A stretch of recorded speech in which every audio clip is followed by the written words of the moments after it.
7:23 en el territorio continental ecuatoriano, buscando la verdad y abogando por un país porque recupere la paz y la seguridad. Queremos dar la bienvenida a nuestros siguientes invitados: el doctor Francis Romero, director de Click Report, y el doctor Carlos Ferrín, consultor en comunicación política. El tema que ponemos en escena se relaciona con la campaña electoral. ¿Y qué esperan los ecuatorianos? Porque es importante conocer qué quieren los ecuatorianos en medio de la incertidumbre, debilidad institucional, impunidad, agenda de quienes quieren retomar el poder. ¿Qué quieren los ecuatorianos cuando hay problemas mayores de delincuencia, de trata de personas que realmente preocupan a los ecuatorianos? Bienvenidos, saludamos a Francis Romero. ¿Cómo ve? ¿Cuál es la expectativa que tienen los ecuatorianos en medio de este proceso electoral?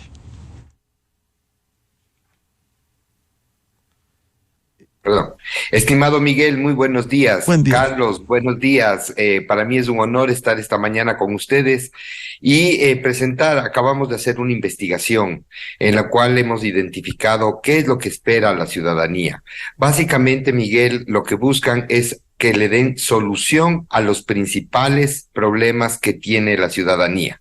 Y se enfocan básicamente en dos temas que tienen varias aristas. El primero, el que tiene que ver con la delincuencia, pero la delincuencia tiene que ver con la inseguridad, tiene que ver con los sicariatos, tiene que ver obviamente con el incremento que se tiene en todos los cantones del país y la falta de acción por parte de las autoridades para combatir este problema. El segundo problema, que es demandado ya personalmente por el elector, es el que tiene que ver con la billetera. Es decir, que le solucionen el problema del empleo. El desempleo sigue siendo el principal problema que tiene el ecuatoriano personalmente. A eso el incremento, la crisis económica y el incremento del alto costo de la vida. Entonces, las demandas son claras, quieren soluciones, quieren oportunidades. El Ecuador en los últimos años lo único que ha generado es una mayor crisis económica, una mayor crisis de inseguridad. Lo que en este momento el elector busca es dejar atrás del pasado, el doloroso pasado que estamos viviendo, y realmente que quien sea electo genere estas oportunidades y dé soluciones reales a los problemas que tiene el Ecuador en estos momentos. ¿Y cómo se evidencia eso? ¿Hay angustia, hay problemas, estos que ha citado Francis, de manera prioritaria? Miguel, yo en nuestra investigación identificamos claramente la demanda de soluciones que quiere el electorado. Vemos claramente que en esta segunda vuelta las cosas han arrancado, de alguna manera las preferencias están dadas por una opción que no es política, que no es la misma política que hemos venido teniendo a lo largo de las últimas procesos.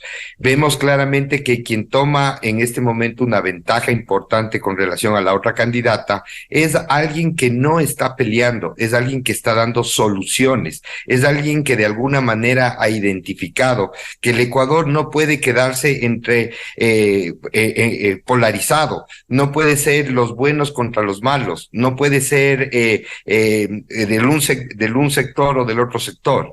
Es importante entender que el Ecuador somos todos y que las soluciones que dé el gobierno va a beneficiar o va a perjudicar a todos, y las expectativas que se tienen van relacionadas con eso.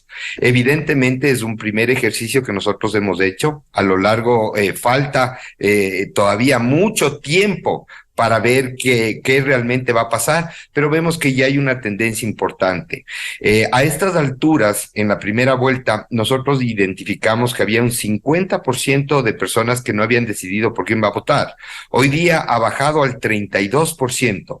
A un poco más de un mes de la elección tenemos un 32%, que de la experiencia que tenemos con los otros procesos se va a mantener hasta por lo menos dos momentos. El primero, el debate, que va a ser determinante determinante en esta segunda vuelta. Y aquí, Miguel, para que todos nos escuchen y comparen, los debates sí son importantes. El debate entre León Febres Cordero y Rodrigo Borja, el que ganó el debate ganó la elección.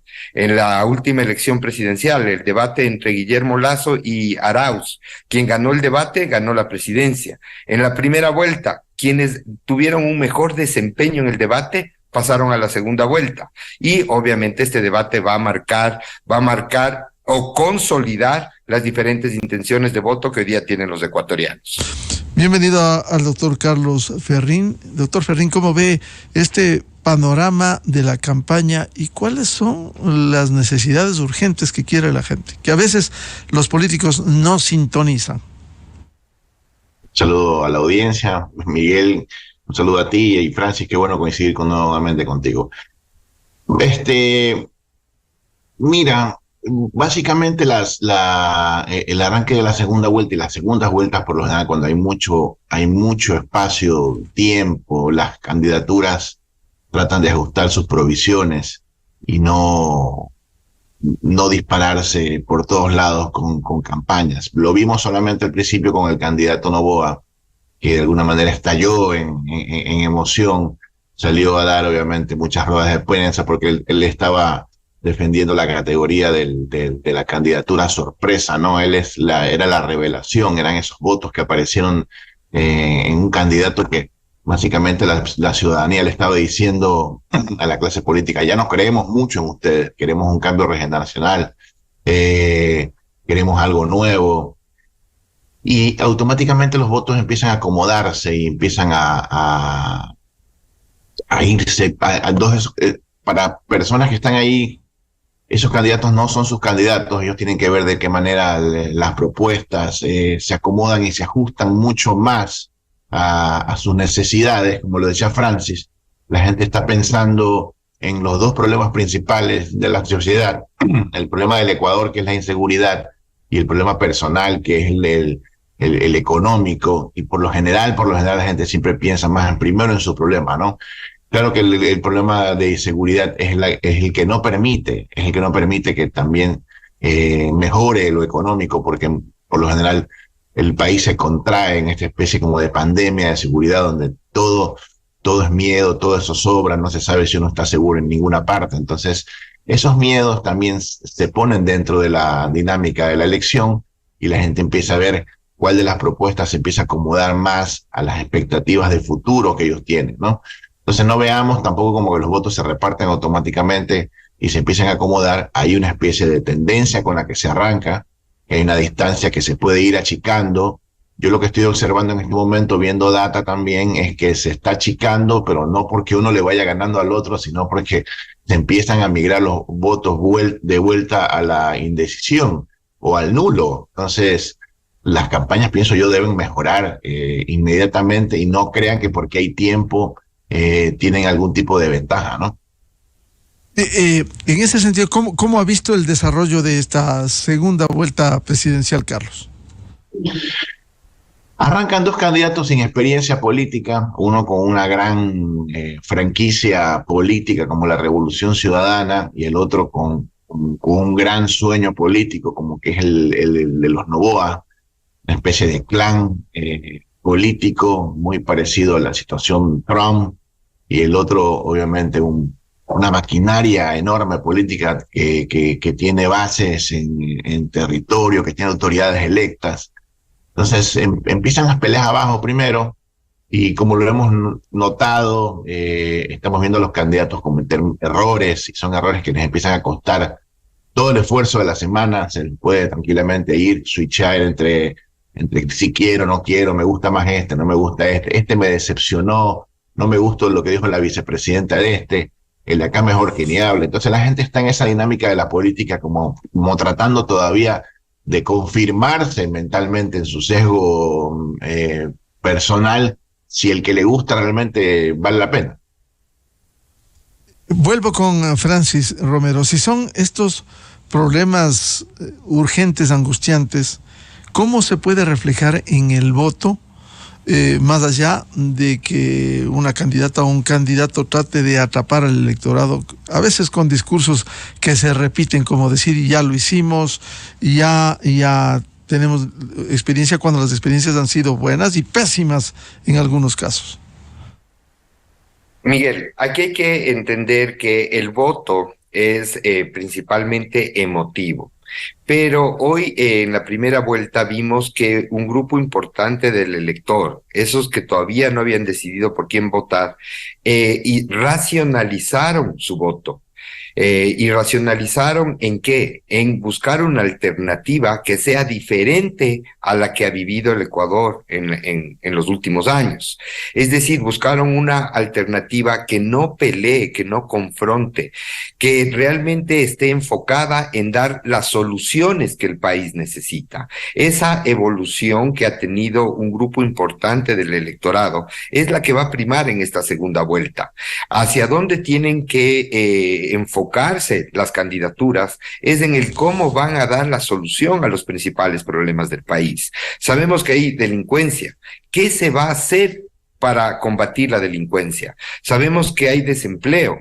¿Qué va a hacer el candidato específicamente para dar solución? Yo creo que quien de mejor manera logre decir el cómo va a solucionar los problemas, dando claramente señales de que no es regresar, no es volver a esa crisis en la cual lo único que se ha generado es mayor incremento de los problemas. El Ecuador necesita soluciones y el Ecuador necesita unidad. El Ecuador necesita un camino cierto por el cual los ecuatorianos tengamos una alternativa para solucionar los principales problemas que tiene, Miguel. ¿Y cómo está el electorado? ¿Con incertidumbre todavía para buscar esas soluciones? ¿Encuentra nichos en los finalistas o ha crecido o se ha mantenido el nivel de indecisión? Mire, como le mencionaba, a estas alturas, en la primera vuelta, había un 50% del electorado que estaba indeciso. Hoy hay un 32% de gente que está indecisa, es decir, ha mejorado la posición que tiene el elector, es decir, ya han tomado partido por una de las candidaturas ya a un mes y un poco más de la elección. Sin embargo, como tenemos una elección larga, va a depender de ellos que logren mantener esa emoción, principalmente de esperanza, de optimismo, con relación a la campaña que están presentando. Y es difícil, porque usted sabe que en el Ecuador existen, nada es cierto. Lo único cierto en el Ecuador es que no hay nada cierto. A dónde voy es que el candidato va a tener que hacer campaña, y mientras más clara y efectiva sean los mensajes que van a enviar, obviamente lograrán mantener y generar de alguna manera optimismo en otros sectores a los cuales todavía no están llegando, que ese va a ser el objetivo principal. Y como le mencioné, vamos a tener un momento determinante en esta segunda vuelta, que va a ser el debate. Entonces yo creo que se van a ir preparando porque saben lo importante que es el debate, y obviamente el postdebate, todo lo que logren consolidar a partir del debate marcará definitivamente cuál será la intención de voto mayoritaria por cada una de las candidaturas. Francis ha insistido en esto del debate y ha citado las experiencias anteriores. Recordamos año 84, cuando ganara León Febres Cordero a Rodrigo Borja, quizás condiciones diferentes. Hoy lo que la gente quiere escuchar es soluciones y no el ataque de un candidato al otro, como aquí se ha acostumbrado a denostar al adversario político, incluso a llegar a tratarlo como enemigo y no como adversario político. Bueno, eso es una práctica dentro de las campañas, ¿no? Aumentar el rechazo de los candidatos. Cuando tienes un candidato como Noboa, que es un candidato que está totalmente limpio en temas de política, siempre le buscarán hasta en las esquinas, en las costuras, qué ha hecho, qué ha dicho, y se están encontrando con cosas, ¿no? Entonces ellos empiezan a posicionar cosas que van encontrando dentro de la narrativa. ¿Esto qué quiere decir? Que si a lo mejor mi candidata no lo alcanza, podemos hacer que él baje un poco para alcanzarlo, ¿no? eso la revolución es básicamente una impronta de ellos y no podemos esperar menos de ellos, porque siempre han sido así lo hacían con Lazo, así lo hicieron con Noboa padre, así lo han hecho en casi todas las campañas, con Lucio Gutiérrez, lo han hecho con todos.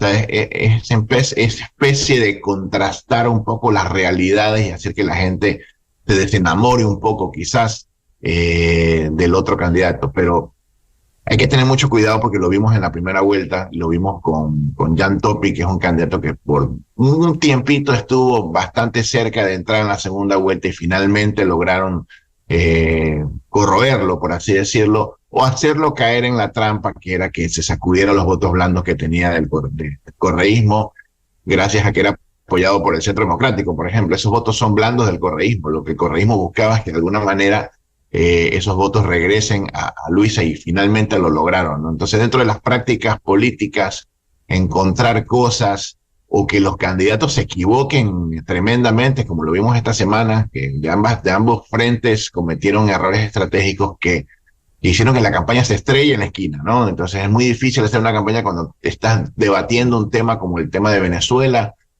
o el tema de que la gente se mete a propósito a las cárceles. Son dos temas que hicieron bastante ruido en la semana y que tranquilamente podrían hacer que la intención de votos vuelva a un punto muerto o se estanque, ¿no? Ahora, hay el voto positivo que busca la solución de los problemas, Carlos, pero también no se incrementa a veces por estas campañas negativas. ¿No hay un incremento del sentimiento negativo, que es lo que se pudiera advertir de uno u otro candidato? Mira, pongámoslo para que todo el mundo lo logre comprender. Las personas indecisas están como cuando sales con dos personas distintas a ver quién te gusta más, ¿no? Entonces, tú no entregas el 100% de tu gusto a una, a los dos al mismo tiempo, sino que de alguna manera le entregas más a uno que al otro. Y ahí van de alguna manera como cambiando preferencias a ver cuál te gusta más. Al final saben que van a elegir a uno. O tranquilamente puedes decir con ninguno de los dos. Me voy al nulo o me voy o al blanco, ¿no? Entonces, este indeciso, como lo mencionaba Francis, que él tiene un porcentaje de 35%, es una cantidad bastante grande como para marcar una diferencia de segunda vuelta. Y esta conquista de estos votos es el todo por el todo, ¿no? Entonces, tiene que ver muchísimo con que la gente entienda que el indeciso no es que no quiere con ninguno. Puede ser por lo contrario, a lo mejor está analizándolo los dos, pero uno de los dos al final tiene que tratar con propuestas, con cometiendo menos errores, hacer que la gente prefiera por ellos. Francis Romero, ¿cuánto incide en esta campaña? Por ejemplo, se ha endosado a la candidata vicepresidencial de Daniel Noboa sobre el tema de madres solteras, pero también la comparación que hiciera la semana anterior la candidata de la Revolución Ciudadana de que mejor es la situación en Venezuela cuando los indicadores en el mundo dicen que son los peores en inflación, en el tema de seguridad, en el tema económico, libertades, derechos humanos. ¿Cuánto pesa eso? Miguel, hay que tener claro que las dos candidaturas tienen un porcentaje de voto duro importante. ¿Eso qué quiere decir? Que digan lo que digan, hagan lo que hagan, no van a cambiar esa base importante que tiene cada uno de ellos. Ahora, ¿qué es lo que se está peleando? Es de ese voto que mencionó Carlos, de ese voto indeciso que de alguna manera puede enamorarse del uno o del otro. Pero ¿de qué va a depender? Hemos visto, y como claro ejemplo está la primera vuelta, quienes hicieron campaña tradicional, es decir, de pelea, de confrontación con los otros candidatos, no se beneficiaron de la intención de voto de ese electorado. ¿Qué está buscando ese electorado? Y eso lo repito para que quede claro. Ese electorado está buscando soluciones. ¿Cómo van a combatir los principales problemas que tiene el Ecuador? Miguel, hoy día un joven no tiene oportunidades en el Ecuador. Si él quiere ir a la universidad, posiblemente tenga acceso a una carrera a la que él no quiere. o simplemente no tiene acceso a llegar a la universidad. Esa persona hoy día necesita una oportunidad de vida. Quien entienda que tiene que darle solución a esa persona, obviamente se va a beneficiar de ese voto. Pero lo que le pasa a ese joven, le pasa a la persona de 55 años que no tiene trabajo. Y no tiene trabajo porque ya aparentemente ya no estaría en una edad para que le contraten en una empresa importante. Entonces, estas oportunidades que son las que tiene que presentar el candidato, son las que hoy día el electorado, este grupo de indecisos, este grupo por el cual se están batallando, es el que está con la oreja parada para ver qué dicen. Y en base a eso votar, no por el que revele o de alguna manera caiga en esto de la confrontación, de la guerra sucia. Eso no les interesa porque no es una solución al problema que están teniendo este grupo importante de electores. Quien dé soluciones va a tener una mayor predisposición para que el elector le vote. Y ese voto duro en este momento está claramente identificado para los dos sectores, más allá del 32% que está indeciso, Francis. Sí, los dos tienen alrededor de un 35% de voto duro. Es decir, esos 35% no va a pasar, no va a cambiar, así saquen lo que saquen de ellos. ¿Qué es lo que se está peleando en una segunda vuelta? A ver, Miguel, una primera vuelta es conseguir que voten los que más le agradan al candidato. En una segunda vuelta, el que gana es el que tiene el menor nivel de rechazo. Cuando al final, el día de la elección, vaya la persona que no ha decidido por quién va a votar, va a ver las dos opciones y él va a decir, ¿este es el mejor o este es el mejor? O va a ser la pregunta, ¿cuál de los dos es el menos malo? Entonces, el que tenga menor rechazo es el que va a tener mayores probabilidades de ganar. ¿Y eso se va a dar con qué? Entendiendo a ese elector que no ha tomado posición. Las personas que ya tienen, como le digo, el voto duro por cada uno de los candidatos, no va a cambiar su intención de voto por nada que haga. Entonces, que es importante entender que todos estos distractores, todo esto que está ensuciando la campaña, lo único que hace es que este electorado sienta rechazo por las candidaturas. ¿Qué están esperando? Es una campaña positiva, una campaña de cómo van a solucionar los problemas, Miguel. Carlos Ferrín, ¿cuál es el escenario en ese sentido? Si se pelea el voto indeciso, pero también el voto de rechazo que cada cual tiene en su dimensión. Mira, como decía Francis, la segunda vuelta se define más por propuestas que por la parte política, ¿no? Entonces ya hemos escuchado de alguna manera, vemos a la Revolución hablando casi todo el tiempo menos de la Revolución y más de lo que va a ser su candidata, y vemos lo propio por el lado del candidato Noboa, que ese sí preocupa un poquito más porque lo he visto convertirse más en un político en esta segunda vuelta y yéndose justamente donde la gente no quiere que esté. Entonces, habría que ver, hasta ahora lo que yo he visto en tendencias de rechazo, Noboa está creciendo, un rechazo que no tenía antes, y Luisa está mejorando un poquito su aprobación.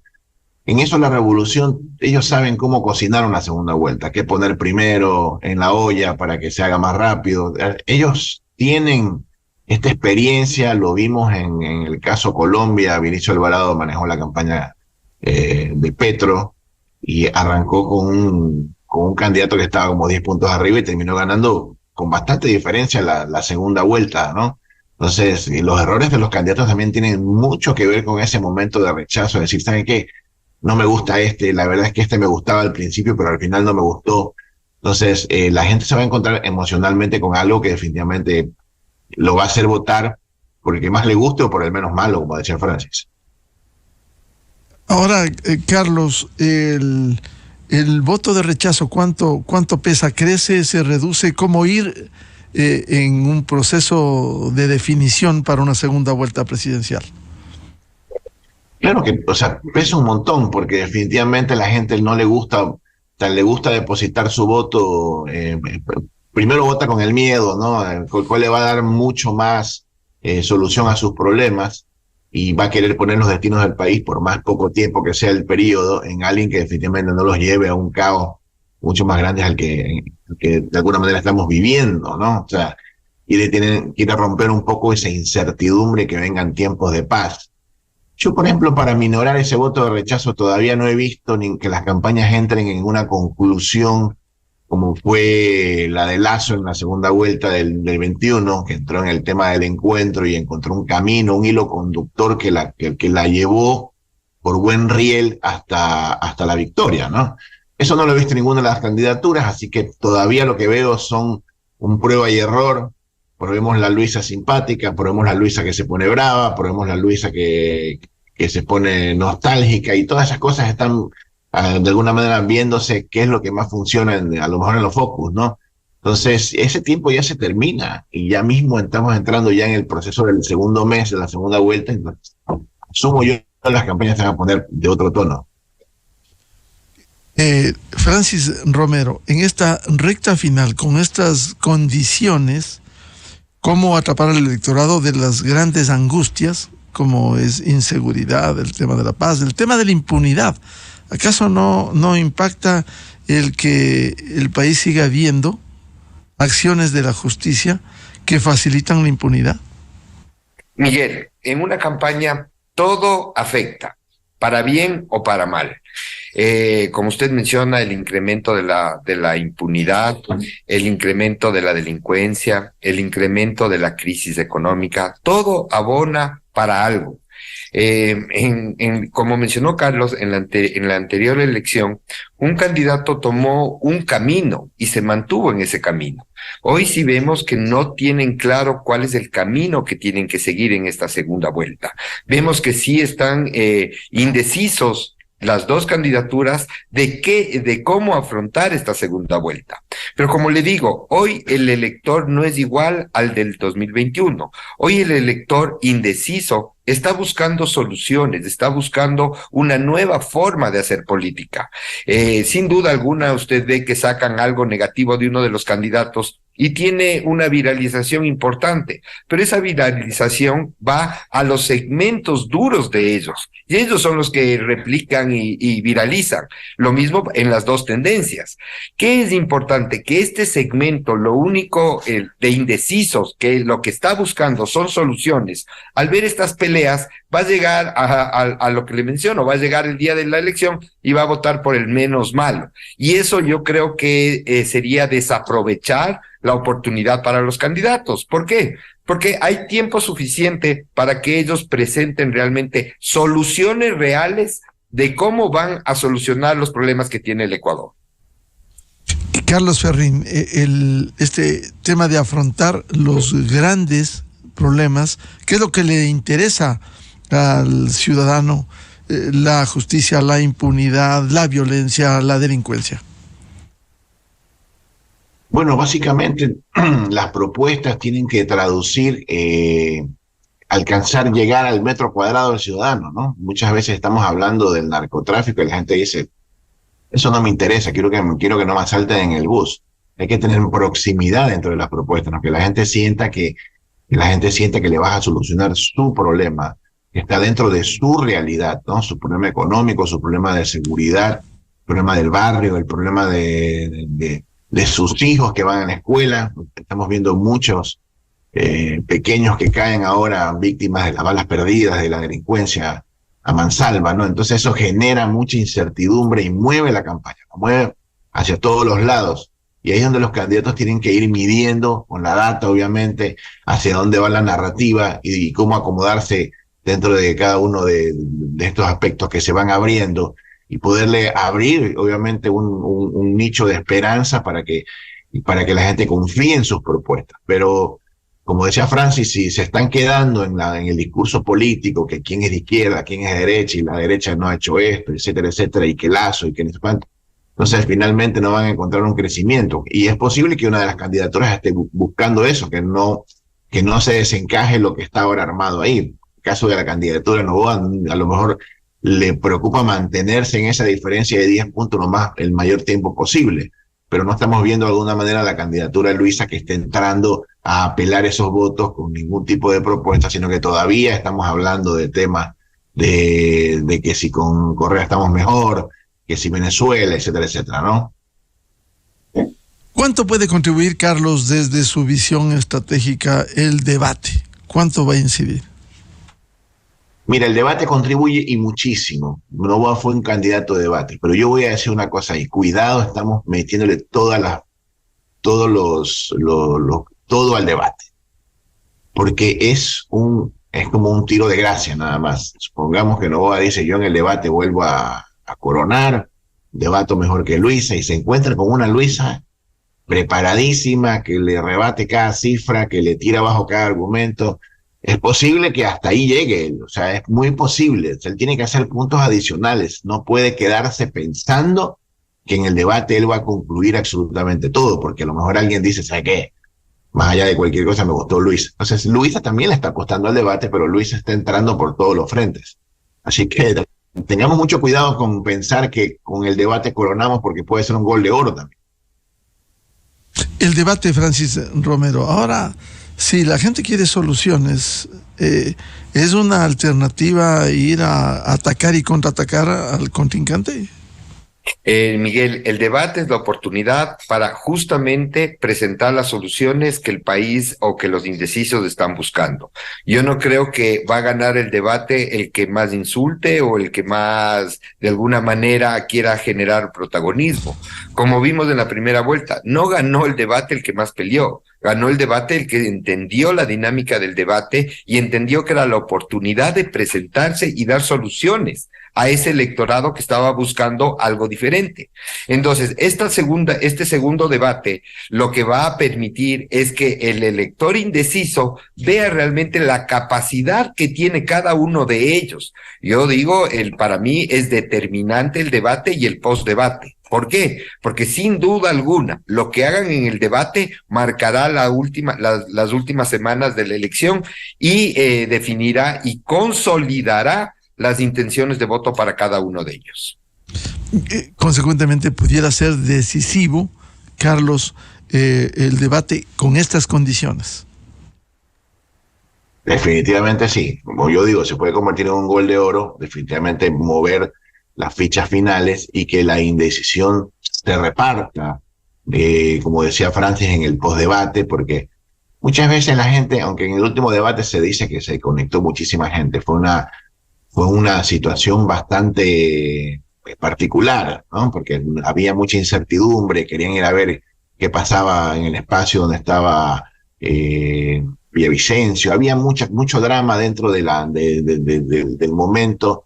Y se dieron muchas sorpresas, como por ejemplo la presencia, lo que se llama la comunicación no verbal del candidato Noboa, que fue buena, aparecer con un chaleco. Habían cosas que eran bastante interesantes.